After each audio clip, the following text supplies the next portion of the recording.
Another reason some workers in the economy make more money is that they have taken jobs that have some very unattractive element that means that in order for the firms in those fields to attract workers, they're going to have to offer them a higher wage. So I've got a picture of a guy who's cleaning out a septic tank, and those workers are paid pretty well because they have to put up with some pretty nasty stuff, and they get compensated in the form of higher wages. You see this in fishing is one of the most dangerous sectors of the economy, and fishermen that is still a sector where people with relatively low education levels can still make a decent wage, but they have to risk death to do it.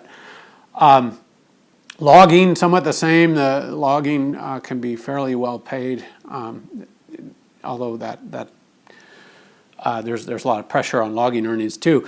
But anyway, logging is one of the more dangerous sectors. You can read about deaths in the logging operations in the Coast Range pretty much every year, and those workers get paid a little bit more to take jobs that require them to risk their lives, and it's a pretty uncomfortable trade-off for most of us. But you do what you have to do to pay to feed and shelter your family.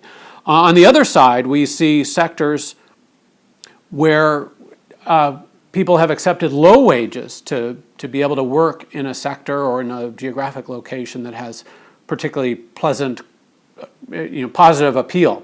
So I have a former student who took a job as a CPA in Missoula, Montana, and because of his wife was from there, and he talked about the Missoula tax. It turns out there's so many people that go to school at the University of Montana and want to stay there that all sorts of skilled professions are flooded with job applicants, and wages are lower as a result. Oregon, Portland area in particular, this is a reason why we seem able to attract high-skilled workers, even though we offer lower pay rates, even in relation to housing costs. It's because of all the natural amenities that are of such high quality in the Portland area. You see this in some sectors. Teachers, are they're on 9-month contracts, but elementary school teachers, when you prorate that salary to 12 months, a 12-month rate, it's still pretty low pay relative to the education level, but I can tell you from experience, teaching is a profession that's pleasant to wake up to do. Being on a 9-month contract offers a lot of advantages. Actually, for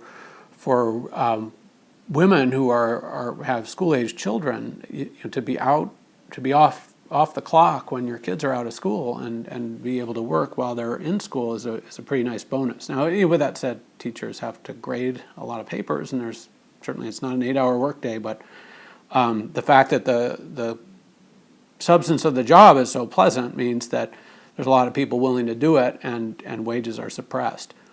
It's the same reason why teachers at liberal arts colleges like me, we make a ton less than teachers at research institutions where the job is frankly much harder and much less pleasant. Very little teaching about those jobs, but a lot higher pay.